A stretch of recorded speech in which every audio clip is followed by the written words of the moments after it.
The annual community center overnight lock-in brings unexpected revelations in the latest Big City Greens episode, Locked In. When Miss Sue announces that the kids will be locked in the community center for 12 hours, it sets the stage for a night filled with self-discovery, social awkwardness, and surprising truths. The episode perfectly captures the heightened emotions and identity crises that can emerge during those formative sleepovers we all remember from childhood. As the lock-in begins, the Green siblings and their friends immediately notice an unfamiliar face. A cool new kid named Jagger. According to the rumors circulating among the kids, Jagger is quite impressive. He's apparently in a band, got rich from streaming on Ding Dong, and might even be a licensed fighter pilot. The mystique around this new arrival sends Cricket, Tilly, and Remy into a frenzy of trying to make good first impressions, something that proves more challenging than expected. Tilly, ever the friendly soul, is the first to approach Jagger with her characteristic warmth and enthusiasm. "Tilly Green at your service. I very much look forward to the two of us becoming fast friends," she says with her usual earnestness. To her surprise and disappointment, Jagger dismissively responds with, "Oh, I'm good." It's a small moment, but it visibly shakes Tilly's confidence in her identity as someone who makes friends easily. Cricket doesn't fare any better when he tries to introduce himself, only to trip and crash into a stack of folding chairs. Jagger immediately labels Cricket as the klutz, a designation that bothers Cricket immensely. Meanwhile, Remy stumbles through his own awkward introduction, unable to form coherent sentences due to nervousness. Surprisingly, this leads Jagger to label him as the funny guy. This unexpected label delights Remy, who cherishes this new identity so much that he decides the best course of action is to never interact with Jagger again, preserving the positive first impression forever. It's a hilariously relatable strategy that speaks volumes about the social anxieties of children.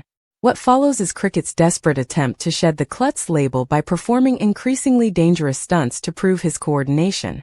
From skiing down bleachers to attempting tricks with building blocks, each effort backfires spectacularly, further cementing his reputation as clumsy. Tilly, meanwhile, becomes obsessively fixated on proving her worth as a friend, interrogating Kiki about their friendship status and offering unsolicited advice like, "Don't cut your bangs, Kiki." The pressure to live up to or defy these newly assigned identities begins to weigh heavily on everyone. As the night progresses, the identity crisis spreads throughout the community center. Tilly's emotional breakdown about not knowing who she is anymore triggers a domino effect, with other kids questioning their own identities. The scene devolves into chaos with children shouting existential questions like, "Who am I?" and making increasingly bizarre statements about themselves. By morning, Community Sue finds her center in complete disarray with children having forgotten who they are, save for Remy, who gleefully maintains, "I'm the funny guy." Sue, seemingly prepared for such an outcome, reveals her solution: the community rope bridge of introspection. This precarious team challenge requires the kids to work together to cross a rope bridge high above the gymnasium floor. By the end of this course, you'll know exactly who you are, Sue promises with questionable confidence in both her pedagogical methods and safety protocols. The rope bridge challenge proves to be the turning point of the episode. When Cricket nearly falls but saves himself with quick reflexes, he has an epiphany.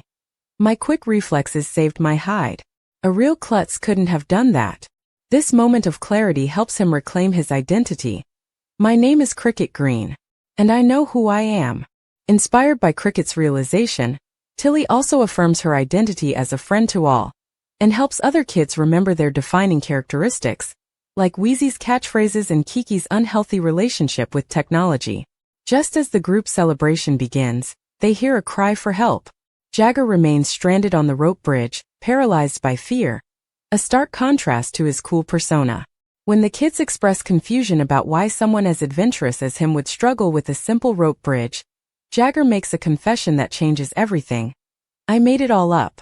And my name isn't Jagger. It's Alan." This revelation that the cool new kid was faking his identity all along delivers the episode's central message. Alan explains, "I just wanted to make a good first impression," a motivation that immediately resonates with Cricket, Tilly, and Remy, who spent the entire night trying to do the same thing. The irony isn't lost on them. They were all desperately trying to impress someone who wasn't even being honest about who he was. In a touching moment of acceptance, Tilly invites Alan to join their friend group as his true self, suggesting they leave the whole Jagger persona behind. It seems like the perfect resolution until Alan looks at the chaos of their friend group and decides, nah, this whole thing is botched. I'm just gonna try this again tomorrow at a different community center. His abrupt exit leaves the Green siblings and their friends stunned but also somehow wiser.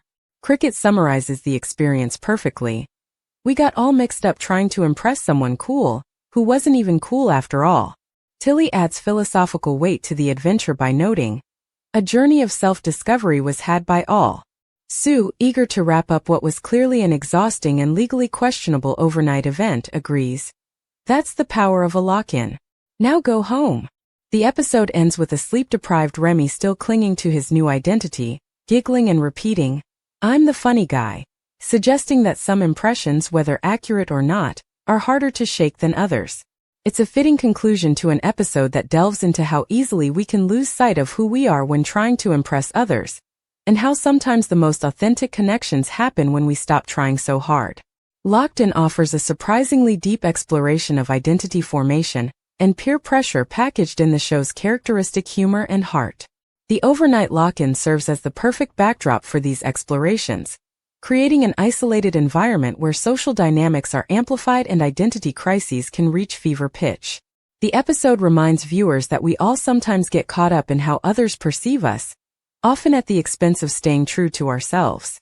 What makes this episode particularly effective is how it captures the universal experience of trying to fit in, while also standing out, a delicate balancing act that becomes especially complicated during the early adolescent years that the show's characters are navigating. Cricket's desperation to shed an unwanted label, Tilly's crisis over her social skills, and Remy's delight at being seen as funny all reflect different aspects of how children internalize and respond to others' perceptions. The revelation that the cool new kid was also insecure enough to create an entirely fictional persona drives home the episode's message that everyone, even those who seem most confident, struggles with these issues. It's a comforting reminder for the show's younger viewers, and a nostalgic reflection for adult fans who remember similar experiences from their own childhoods.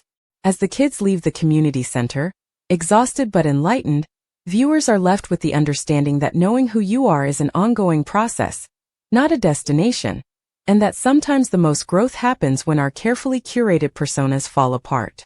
In the chaotic microcosm of an overnight lock-in, Big City Greens has once again delivered a story that's simultaneously hilarious, heartfelt, and surprisingly profound.